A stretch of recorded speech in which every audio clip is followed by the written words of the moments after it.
Welcome to Gibeon Church. Di sini bukan tempat untuk orang sempurna, tetapi kita telah disempurnakan oleh kuasa Injil dan kasih karunia Kristus. Hari ini kita telah memasuki pertanyaan katekismus minggu ke-38. Saya akan membacakan pertanyaannya dan kita bersama-sama akan membaca jawaban dan ayat Alkitabnya. Apakah karunia Roh Kudus itu dan mengapa itu diberikan kepada kita, saudara? Karunia Roh Kudus adalah karunia yang diberikan Allah kepada kita untuk pembangunan gerejanya. Di antaranya kata-kata hikmat, pengetahuan, iman, kesembuhan, mujizat, nubuat, membedakan roh, bahasa roh. Kita akan membaca dari 1 Korintus 12 ayat 4-7. Ada rupa-rupa karunia tetapi satu roh. Dan ada rupa-rupa pelayanan tetapi satu Tuhan. Dan ada berbagai-bagai perbuatan ajaib, tetapi Allah adalah satu yang mengerjakan semuanya dalam semua orang. Tetapi kepada tiap-tiap orang dikaruniakan pernyataan roh untuk kepentingan bersama. Silakan duduk saudara.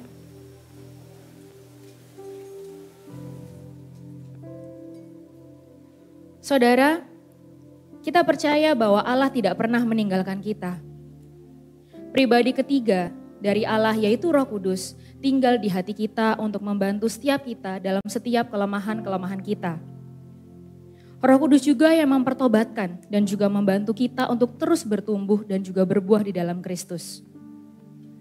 Bukan hanya itu saja, Roh Kudus juga berkarya di dalam gerejanya, yaitu dengan memberikan karunia-karunia yang berbeda kepada setiap orang yang percaya. Lalu untuk apa karunia itu diberikan? Karunia diberikan agar masing-masing anggota tubuh Kristus dapat saling memperlengkapi untuk kemuliaannya. Dalam perenungan karunia roh pada hari ini, ada prinsip-prinsip yang perlu kita pahami. Prinsip yang pertama, karunia roh diberikan atas dasar kasih karunia Allah. Bukan karena kita bisa menerimanya atas usaha apa yang kita lakukan.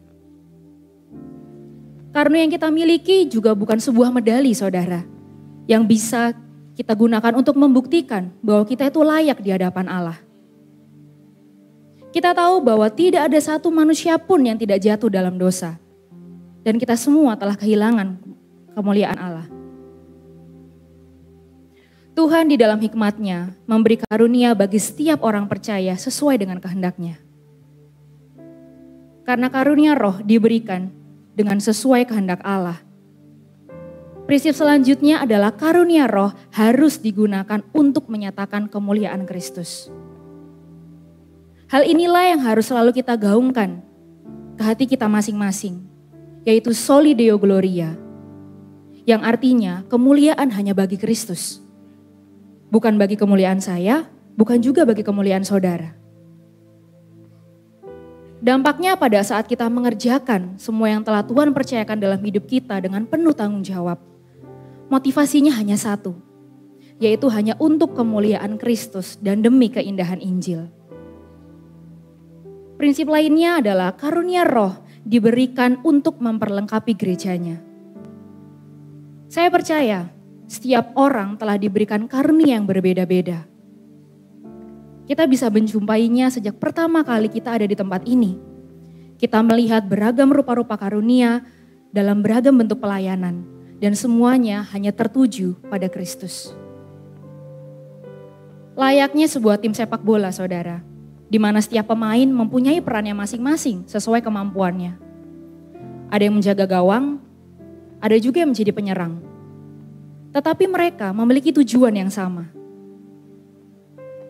Untuk itu karunia roh yang diberikan harus kita gunakan untuk memperlengkapi dan juga membangun dalam tubuh Kristus. Supaya apa saudara? Supaya melalui gereja ini, keindahan dan juga suara Injil dapat didengar oleh banyak orang. Saat karunia roh diberikan kepada kita, itu bukan untuk membuktikan bahwa kita itu layak untuk menerimanya. Bukan saudara.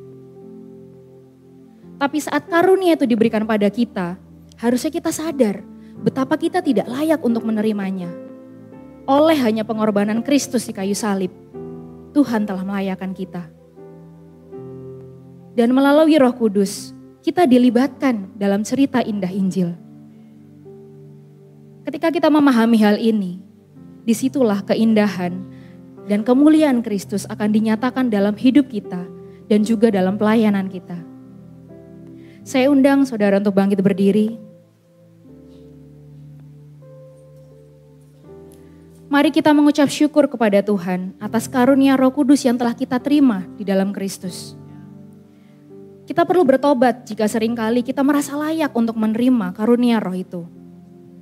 Biarlah hari ini kita disadarkan, Roh Kuduslah yang menuntun kita untuk terus menghidupi karunia Roh Kudus, bukan bagi diri kita sendiri, tetapi hanya bagi kemuliaan Kristus.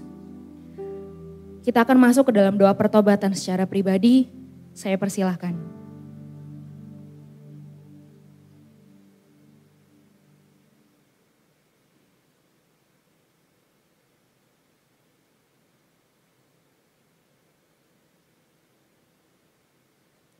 Bapa kami yang Maha Kasih dan Maha Pemurah, kami datang kepadamu menanggalkan segala kesombongan kami, keangkuhan kami, dan juga keinginan kami untuk membenarkan diri kami.